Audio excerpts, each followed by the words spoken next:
I'm excited and delighted and honored to welcome you all for the sixth Eli Lauterpacht Lecture.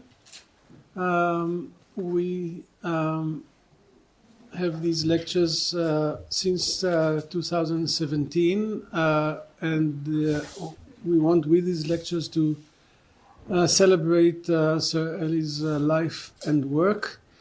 These are lectures that take place in the first week of the year, the beginning of the Michaelmas Term, first Friday. And we've been fortunate to have the support of Ivan and Francesca Berkowitz, and this is since the beginning of the series. And today especially a special excitement, because this is the first time that we convene in person after the pandemic, so since 2019. So 2 years we were online. And this is the first time that we are in person and in this wonderful space that is also been able to construct through the generous donation of Ivan and Francesca with this new seminar room that can be separated, but as it opens, you don't even notice there was only one space that was cut in the middle, and now it's a large hall that can entertain many participants. I want also to acknowledge with thanks the support of CUP, Cambridge University Press, for the nice lunches that we have throughout the year, and for the support in general. And I would like to welcome Dr. Ivan Berkowitz to present and to invite the speaker for this afternoon. Thank you.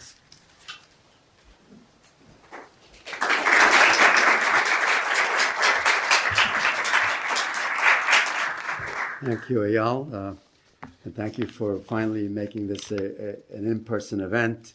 I haven't been back for over 2 years, and I'm delighted to enjoy along with you this particular venue and the wonderful lecture that we will together hear.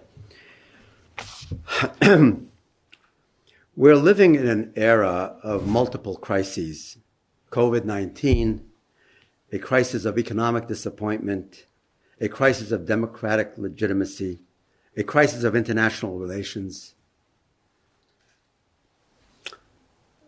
and a crisis of global governance. Need I go on further? It's not necessary. It appears we seem to lack the ability to deal with all of these. Ideas are not enough. To meet the challenge, there has to be consensus, especially in democracies, on what is needed. To add further complexity to our time, we have the Metaverse.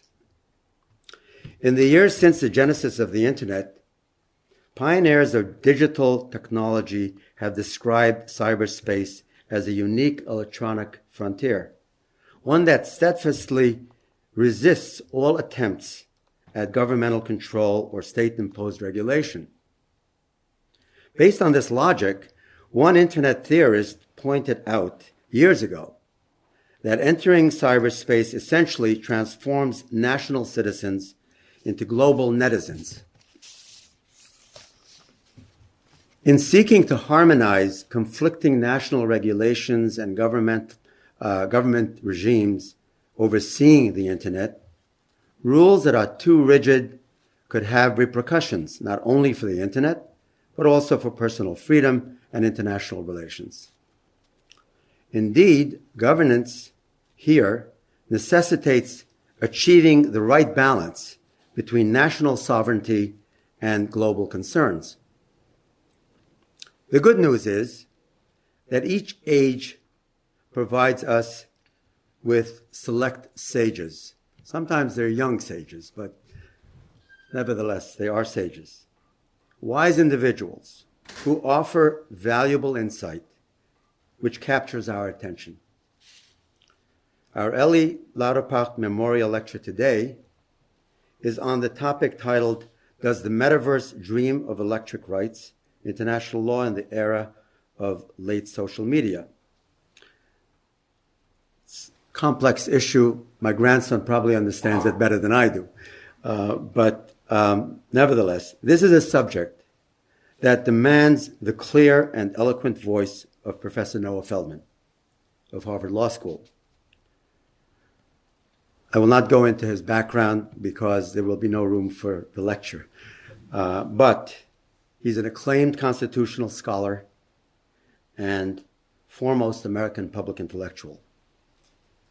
On a personal note, I just wish to thank him as a continuity of yesterday's expression of gratitude, which I spoke about, that I have particular gratitude to Professor Feldman for leaving his class in midterm and coming here to share his ideas with us. Please.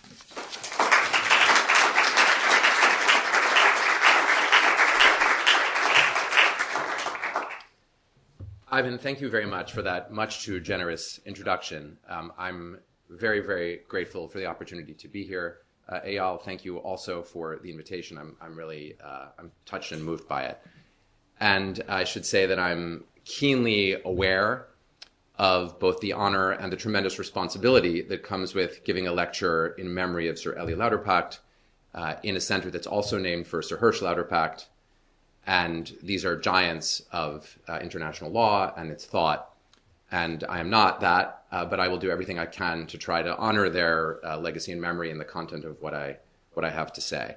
I'm also really particularly grateful, Ivan, to you and Francesca for the opportunity to come in and to be here in this beautiful, beautiful room, which we inaugurated yesterday. The purpose of my lecture today is to explore with you the relationship between international law and the new technological developments in our social life that at present we call social media. One might transition to calling the metaverse. I'll speak more about that in a moment, in the hopes of shedding some mutual light on the two. And that is a very, very large topic. And in order to try to make a topic of that scope more manageable, I'm going to divide my comments into a series of theses or hypotheses.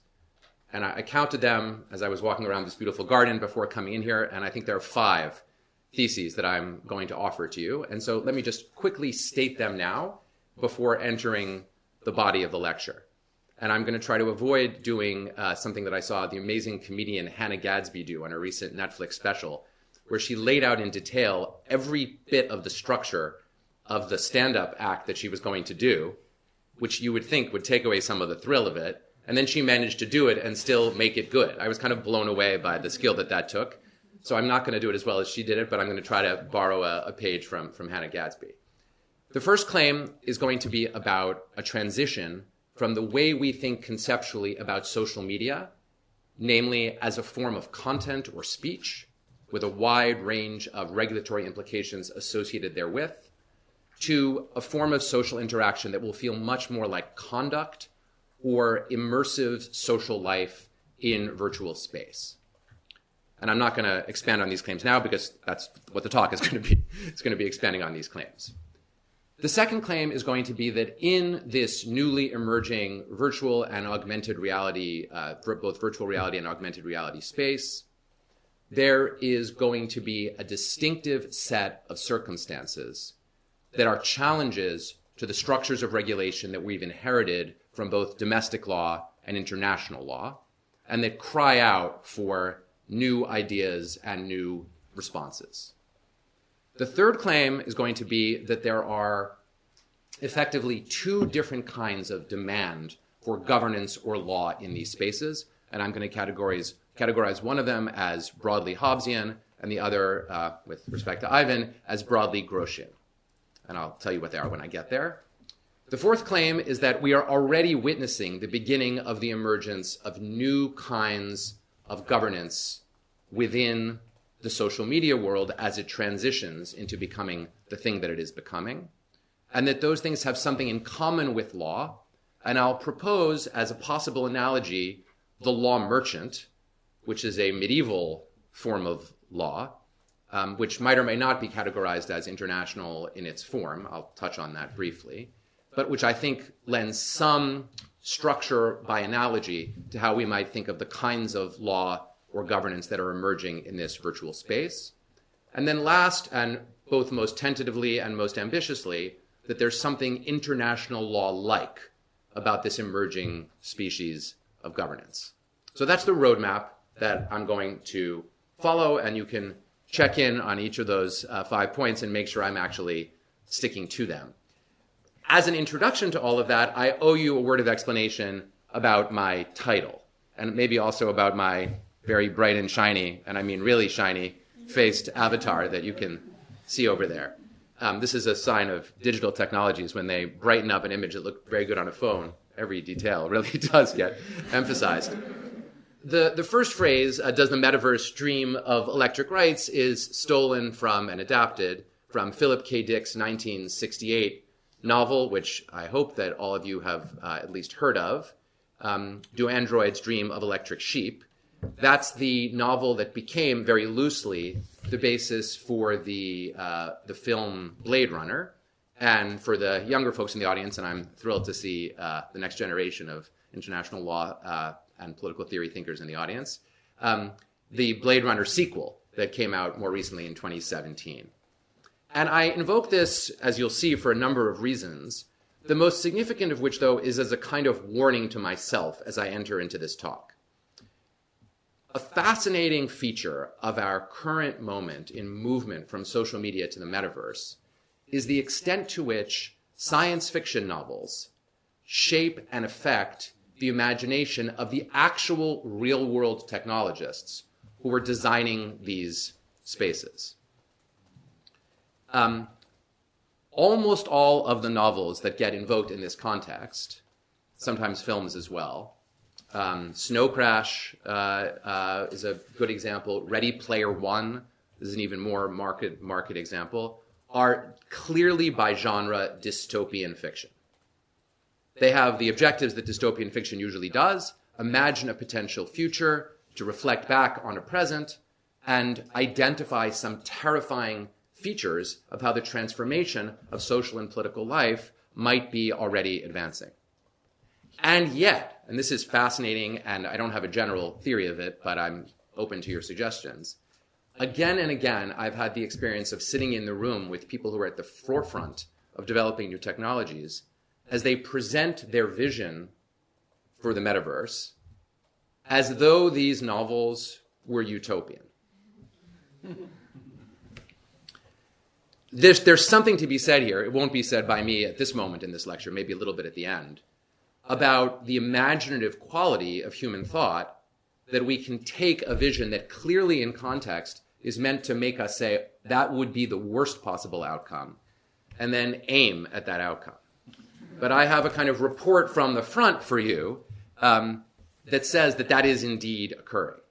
And I should just say, parenthetically to that when I speak about matters of international law, I will try to combine theoretical claims and very practical real-world reports from the way things seem to be going. And this is the only way I know how to do international law, going back to when I first encountered international law most directly, as it were, in my face, which is when I landed in Baghdad almost 20 years ago in the spring of 2003 to work as a constitutional advisor to the American occupation authorities there. And although I have had people say to me occasionally in my work advising Facebook, as it now is Meta, boy, isn't that a challenging client to have? My response is, you have no idea what you're talking about. That is not a challenging client compared to the U.S. government in its strategy of occupation. I should add that Professor Benveniste's book on occupation was the immediate reading of essentially all of the Americans who were involved in the occupation in Iraq, and the outcome of that occupation bears no reflection, I don't think, on Professor Benveniste's work. It's simply another example of how a work of literature is capable, whether it's a work of nonfiction or a work of legal thought and legal analysis, or a work of fiction, capable of being reshaped, reused, and reinterpreted in a wide range of areas and dimensions. The second part of my title, to which I owe you an introduction, or at least an excuse, is my reference to late social media. Now, you might respond to that by saying, oh my goodness, isn't social media going to be with us forever? To which I would respond, probably in some form. I'm using late social media by association with the phrase late capitalism that I imagine many of you have encountered. Sometimes people use late capitalism to mean capitalism is about to go. But increasingly, over the more than 120 years since that term was first introduced, figures, Frederick Jameson most notably, use the term with full recognition that a phenomenon can be late in the sense of developing in ways where we can see its contours and its structures and even imagine using them for some alternative outcome, while still being tremendously powerful and pervasive. So as you'll see in a moment, I'm going to suggest that some of the basic structures of social media are going to remain with us for the foreseeable future, even as social media is transformed into something different. So with that, I find myself at my first claim, which is precisely about the transformation of social media into something new, which for our purposes I'm going to call the metaverse, but it may well turn out not to be called that.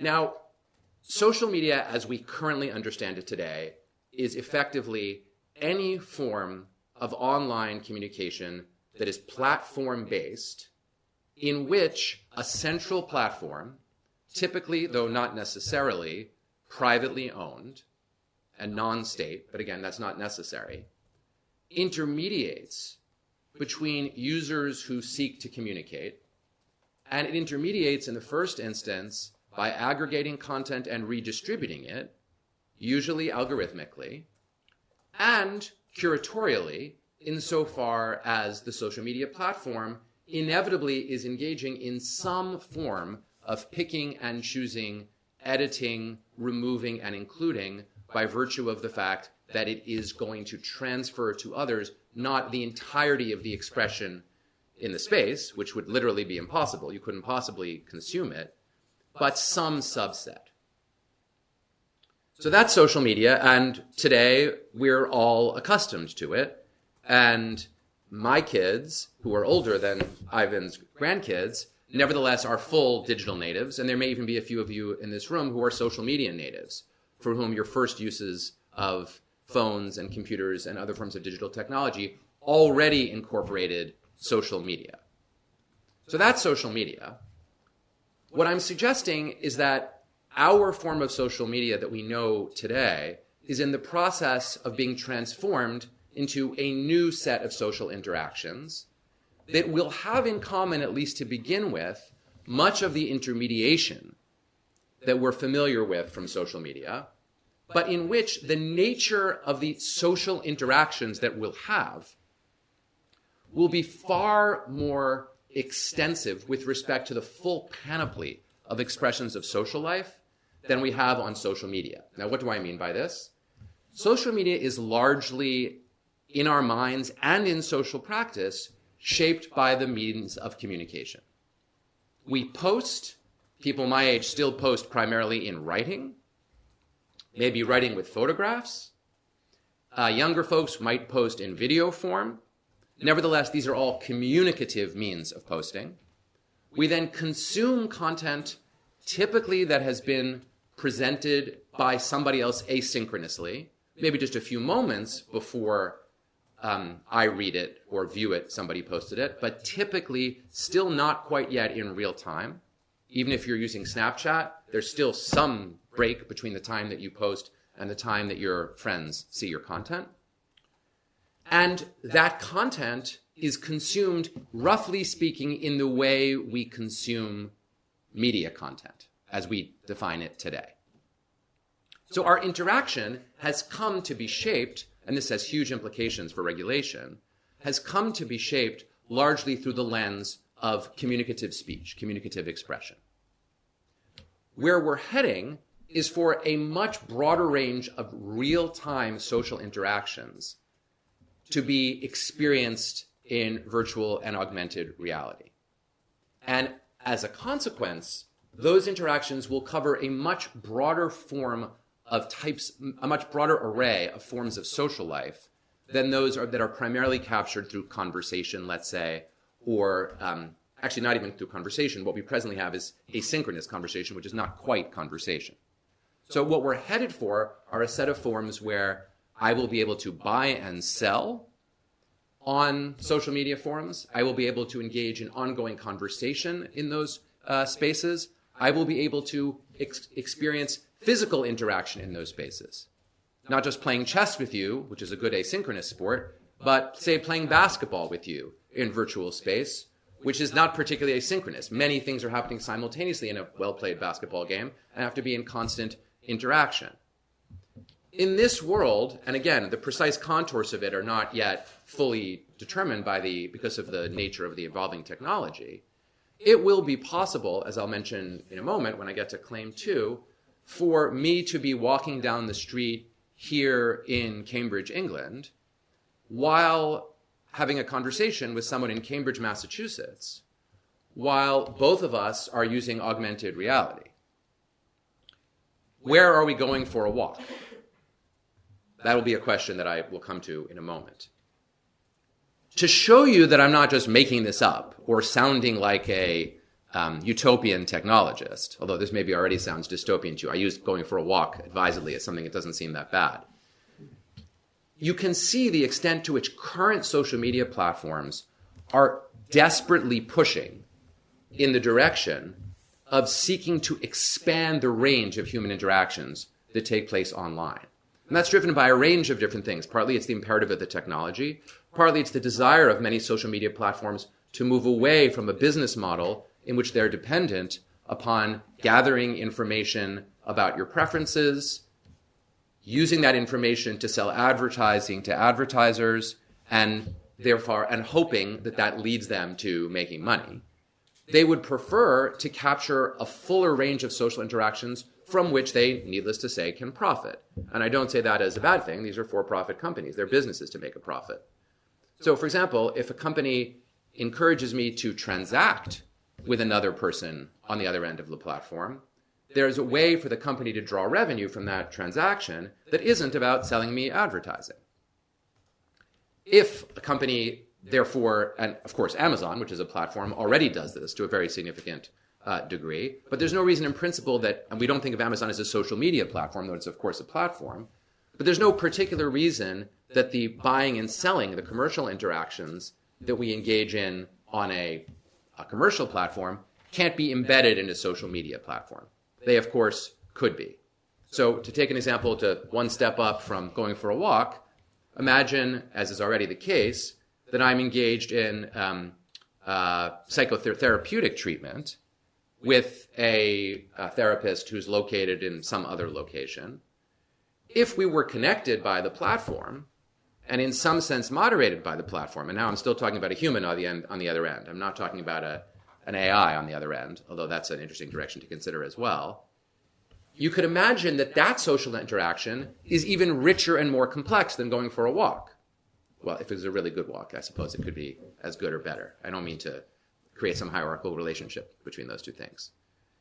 But that interaction also generates value, economic value, which could be captured by platforms. And again, this is not a fantasy. There are already apps that exist to enable people to meet and engage with therapists. And you can then imagine broader and broader swaths of human experience taking place in virtual space, in which the transactions are increasingly those that exist between the two parties, but from which the platform can take a fee by virtue of it hosting them and connecting you. Okay? So the claim here now, centrally, is that in this newly emerging space, the metaphor for what we are doing with each other socially is going to be a metaphor of conduct, whereas what we have had thus far in social media is a metaphor of content or expression. So the transition I'm proposing is one from content to conduct. Now, why does that matter?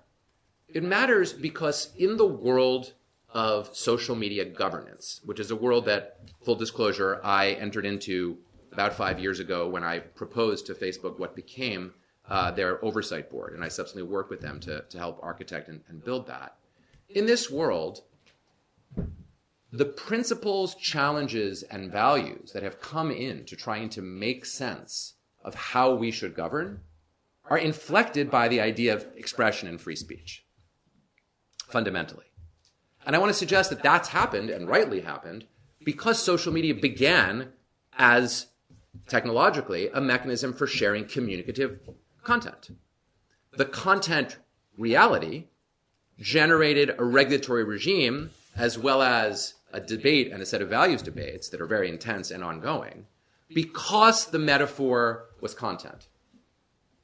As the metaphor shifts from being content to conduct, of course, speech issues will remain significant because content and speech are a part of conduct, but it will become much broader. Instead of being primarily a metaphor drawn from public law, since we mostly think about the regulation of speech as a function of public law, many of the metaphors of governance will be private law based because they'll be about social interactions, exchanges of goods and services, and those will implicate contract law, property law, and a wide range of other private law interactions. Okay, I'm going to pause there, not because I couldn't give the whole talk about this coming shift, but because I don't want to. I think that's a precursor. Now, second claim. There are distinctive circumstances in this emerging form that pose very significant challenges to our traditional understandings of jurisdiction and governance, both in domestic law and in international law. The first and most obvious of this is the transnational quality of the individualized interactions between people who are on two sides of a platform. Yesterday, we were hearing a little bit about Ivan's early work on multinational corporations and international law. Multinational corporations in their heyday posed structural challenges to international and domestic law because of their multinational qualities and the question of where they were domiciled and where they were doing business and the complex relationship between those things. Those problems, of course, still exist. They're still real. But imagine how exaggerated and transformed they are by the idea that we're not talking about large corporations. We're just talking about ordinary individuals who live in different places, who are interacting with each other in real time for the primary expressions of their social lives, but who are in entirely different jurisdictions and are capable of being brought together by virtue of a platform that presumably belongs most of the time to a company that is chartered in some place or incorporated in some place, but whose own location is precisely nowhere. I mean, even the phrase Metaverse suggests something that is above other verses and is therefore, in some sense, not anywhere. The platform has to be nowhere, not in the sense that its servers particularly would be nowhere, but in the sense that it is meant to be a means of enabling interactive contact and communication by people who could be anywhere and everywhere. So not for nothing,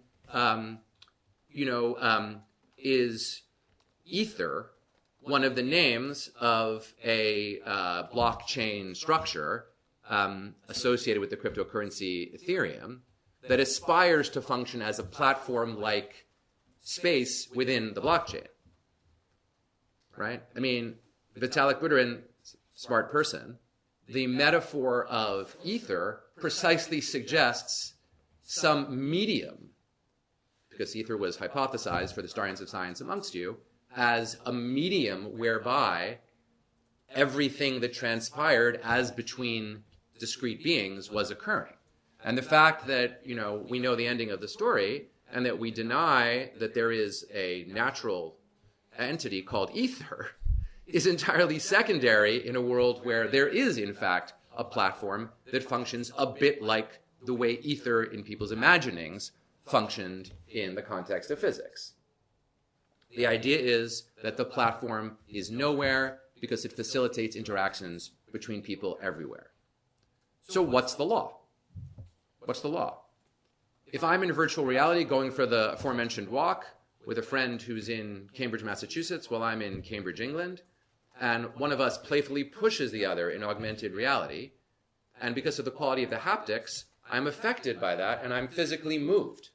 And we know that this is already occurring. So people who are using, those of you who have used virtual reality, know that the experience is, of course, not the same as IRL in real life experience, but it turns out to be much more physically affective than it would be if you were simply reading something.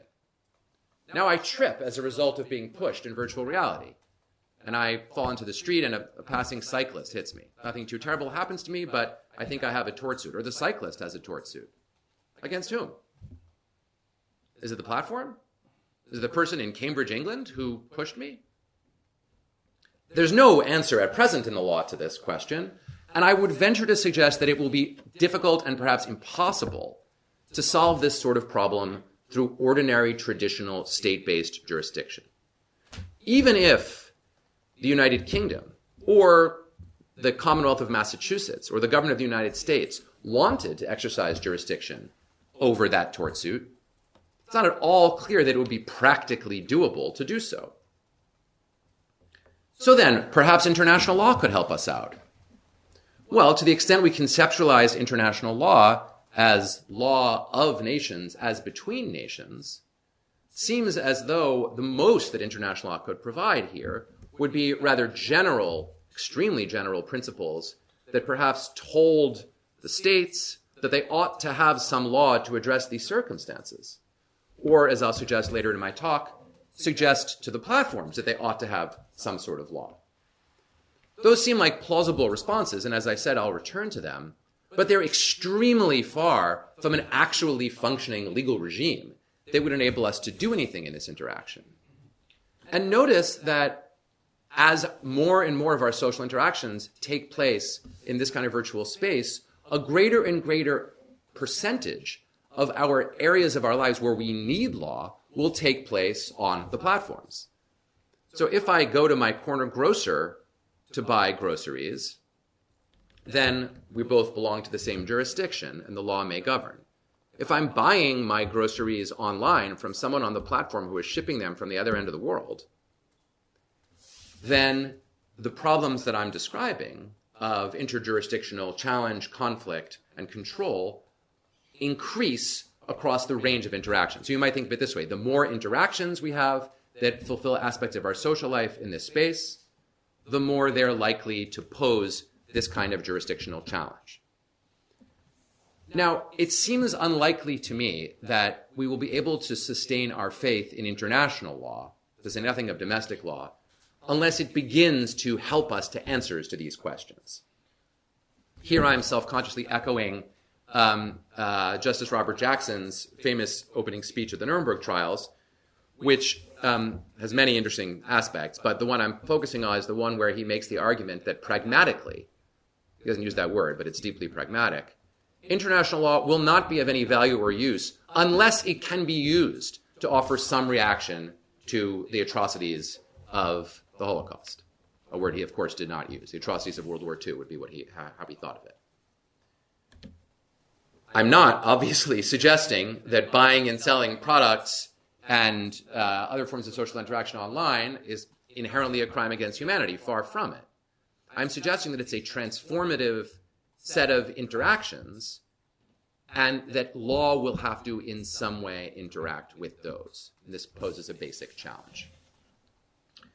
That leads me to my third claim, which is the part that has Hobbes and Grotius in it. And you can judge whether those are valuable ways of describing it. The key point here is that there is demand for law and governance in the emerging virtual space. The first kind of demand is the kind of demand I'm going to call Hobbesian. You might call it a demand for order. Imagine that you are designing the metaverse today. You're working for either a large platform or alternatively you're trying to design a decentralized blockchain-based metaverse and you want to build something. What's the first thing you want to do? You want to assure that the thing you build will be used by people. You want people to go there.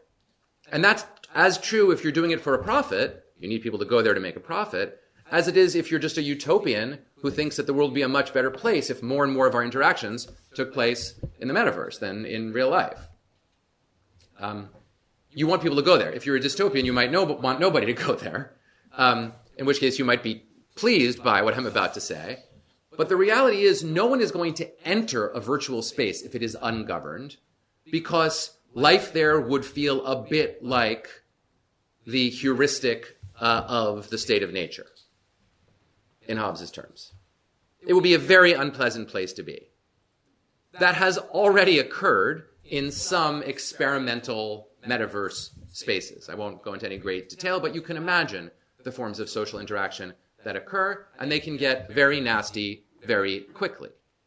It would be wonderful if humans were so self-organizing and self-regulating that through entirely dispersed social practices, they could self-regulate such that space would be an attractive place to be. Right? That's the anarcho-syndicalist vision. Practical reality tends to undermine that prediction or aspiration about the world. So it follows that those who wish people to go into a metaverse need there to be regulation there so that I will not be harassed, so I will not be robbed, so I will not be mistreated, so I will not be assaulted, not physically, but virtually. Those forms of demand are demands for law in the form of order. And in that sense, they're loosely Hobbesian. That's one set of claims. That already exists as a demand in these spaces. And it will grow as these spaces grow, if they are to grow. And by the way, it's entirely possible that a failure to produce effective governance in these metaverse spaces might be a major check to their growth. So if you think that their growth is a terrible thing, and I respect that view, you should be happy about what I just said. If you want their growth to occur, either as a for-profit matter or as a utopian matter, or just as a sort of this would be an interesting experiment matter, you're going to need some form of law or governance there. The second form of demand for law is what I would characterize as, roughly speaking, Grossian. And this is a form of claim about how one wishes to be treated in that space that is ultimately derivative not from some agreed upon contractual relationship with the other participants, but from a core vision of the self as deserving of a natural right to dignity and safe treatment.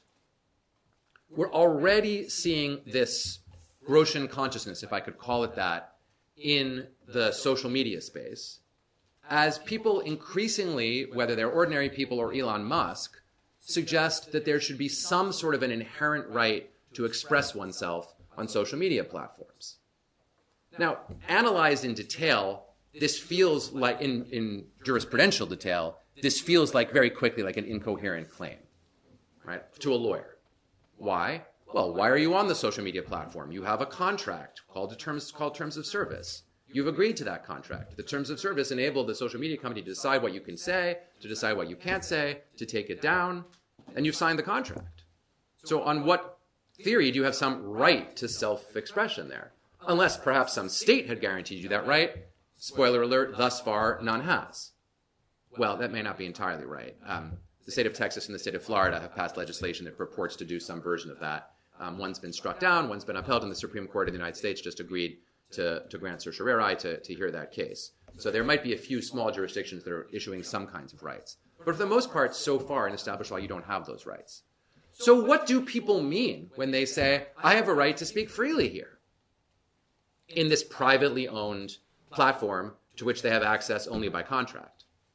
They must mean, and I think they do mean, something like, I have an inherent right as a human to be treated by whoever is the power structure in the space where I'm operating in accordance with my inherent human worth and value. So that is a rights-based, indeed natural rights-based, because where else could those rights come from, consciousness that is also a form of demand for governance. And it would say in the metaverse, I'm here, treat me well, or decently. So that's another form of demand for law and governance. Okay, this brings me to my fourth point, namely that what is already starting to emerge in social media and in the metaverse is a form of governance that looks a lot like law. Now, it didn't start that way. When people first started signing up for social media platforms, they just signed terms of service, which are contracts of adhesion effectively. You just, if you didn't sign it, you wouldn't be able to get onto the service. People don't read them. They're pages and pages long. All the familiar problems exist. And once you were on there, and initially there was very little governance taking place in those spaces, except insofar as you might refer to as the algorithms that are spreading content in a particular way as doing a form of governance. That you might call that a form of governance. And if you were to take my colleague Larry Lessig's view of code as law, this might be an instance of code functioning as law. So I don't want to dispute that that was present. But in terms of things that we would recognize as rules that had to be followed and that were enforced, or in which one had any sort of a say, none of that really existed in the early days of social media. Today, that's changed drastically, as there are detailed sets of regulations, Facebook's or the Facebook app's so-called community guidelines, which is a euphemism, but it's a meaningful euphemism in this context, for its legal regime, its self-imposed legal regime, run to well over 50 pages, and that's just the version that is publicly available, annotated and prepared for the training of human content moderators who themselves are indirectly training automated machine language or artificial intelligence content moderation. They would run much, much longer. And that's just about expression. Okay? So that's a substantial body of what we might call law emerging. Its key features are that it is being generated by non-state actors. It is being generated in and for specific platforms. It has the capacity to operate across platforms, but mostly it's still platform specific. My expectation is that over time it will transcend platforms as platforms increasingly share. And there's already substantial influence as between different platforms. So those who do content moderation on one platform are intimately familiar with the details of how other platforms do content moderation, and they all look at each other and they borrow from one another, and sometimes even vaguely coordinate, not so much less than you would think, but over time, greater coordination is entirely possible. Now, is this law? It's not the command of a sovereign. It's not backed by any force, except insofar as you could be kicked off the platform. It's also not the product of any democratic process. Nevertheless, it is in many ways law-like. It establishes a set of rules which are applied and interpreted over a range of practical situations. And over time, a body of law emerges. The metaphor that I want to suggest, it's an analogy, not a metaphor, for this is the law merchant, understood as the body of law that began to be used by merchants from all over the world, well, all over a region, let's say, but not from the same country, who would come together in a specific set of places to trade at big medieval fairs.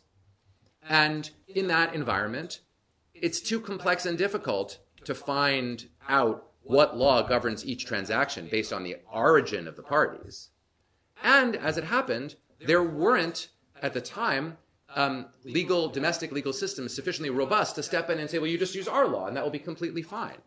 So what you got was the spontaneous development, spontaneous over centuries, the gradual development, though spontaneous, of voluntary participation in courts that were very basic, but were deployed and operated by the people who needed them to achieve the goals that they wanted. The legitimation claims of those we know very little about, but ultimately they must have been based on regularity. It must have been based on the idea that this is how we do it here, and therefore you who are the merchants and need to know in advance what will guide your conduct can be guided by this practice. The analogy to the current emerging legal regimes is that they are non-state actors, they are not enmeshed in some broader legal framework, and their legitimacy claims do not stem from their being democratically enacted, nor from their being deployed by some legitimate sovereign, which are the classic sources of legitimacy for law, but rather through the fact that the people who are doing the undertaking need them and need them to work. Okay, I come now to my conclusion, which is, as I mentioned, the most speculative part of the claim and the most speculative part of the lecture. And my suggestion here is that what is emerging already in social media spaces and is going to be deepened in metaverse governance is a set of forms of platform governance that have something to do with what we think of as international law. Why and how so? Let me begin with a concrete example, and from the concrete example, I'll offer the general theory, and then I'll be quiet and look forward to your input. Within the Facebook Oversight Board, which is an entity created entirely by Facebook, though spun out to be wholly independent, there is a statement in the charter that says that if it so wishes, the Oversight Board may draw on principles of international law to reach judgments. Which principles is left entirely unspecified. And having been there when that was written, I can tell you that the lack of specification was deliberate. And the students of international law in the room, which is almost everybody, will know that it's rather obvious why it had to be really vague, because it's completely unclear what principles of international law would apply. Nevertheless, the Facebook Oversight Board, as it develops its own jurisprudence of when Facebook is or is not violating its own stated principles with respect to free expression, has already drawn extensively on Article 19, which is the article of the Universal Declaration of Human Rights that specifies freedom of expression, and has, in justification of invoking that article, has also invoked the United Nations general principles on business and human rights, which are merely is the wrong word, which are recommendations rather than positive international law. And I won't go in now into the details of how those two things are invoked. I'm happy to talk about it in Q&A, and you can also go online to their website where they've got their jurisprudence there, and you can search for this and you can find it very quickly and easily. Now, what are they doing? I have a very brilliant graduate student called Brenda DeVoskin. She's about to get her doctorate at Harvard Law School, and one of the chapters of her terrific dissertation is a still unpublished argument that this is preposterous, effectively. I mean, she's much more nuanced than that, but she's pointing repeatedly to mismatches between Article 19 itself, which is, after all, about a guarantee that states will not intervene in free expression, which is deeply mismatched with the question of whether a platform can limit your expression.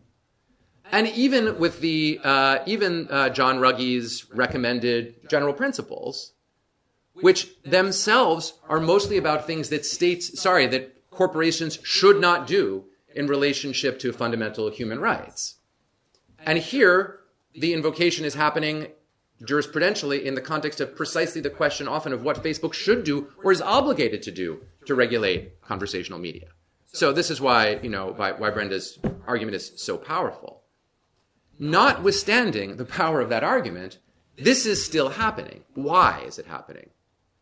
I want to suggest to you that it's happening because if you're developing a new body of governance rules that is shaped like law and interacts and talks like law, and if you're doing that against a backdrop in which there is both a Hobbesian demand for order and a Grossian demand for rights, then you need to come up with a legitimation approach that will explain why whatever rules you're coming up with deserve to be treated as law.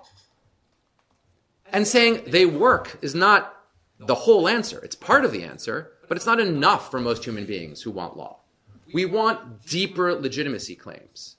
When it comes to those legitimacy claims, international law, and particularly the international law of human rights, presents itself as offering some grand principles, still very much not worked out in this particular context, that would be relevant to the question of how individuals deserve to be treated.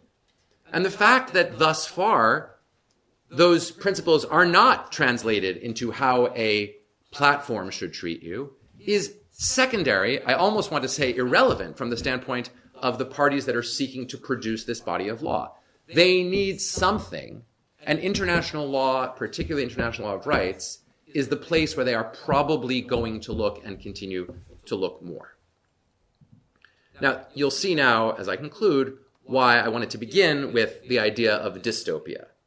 I don't want to be heard to be saying that this is a utopian outcome in which a market demand for some form of governance in for-profit platforms is generating miraculously and magically a space for the expansion of individual rights claims. And I recognize that the structure of this lecture could be misread in that way. What I'm trying to say to the contrary, or perhaps not to the contrary, but orthogonally to that, is that there are a range of practical demands, derivative of technology, derivative of a new set of forms of social interactions, derivative of economic interest, and derivative of ordinary people's claims and desires to be treated decently and well in space that they occupy, that together are giving life to a new kind of law, a new kind of platform-based legal governance, and that platform-based legal governance is finding its way to principles of international law in the effort and the attempt to legitimate itself. How that effort will turn out is very, very much undetermined. Very much undetermined. It could come out in a way that's consistent with dystopia and not in a way that's consistent with utopia, or, like most things in life, it could come out somewhere in between the two. Thank you for your sustained attention to what was a complicated argument, and I'm very eager to hear your comments, your questions, and your explanations of why I'm totally wrong. Thank you.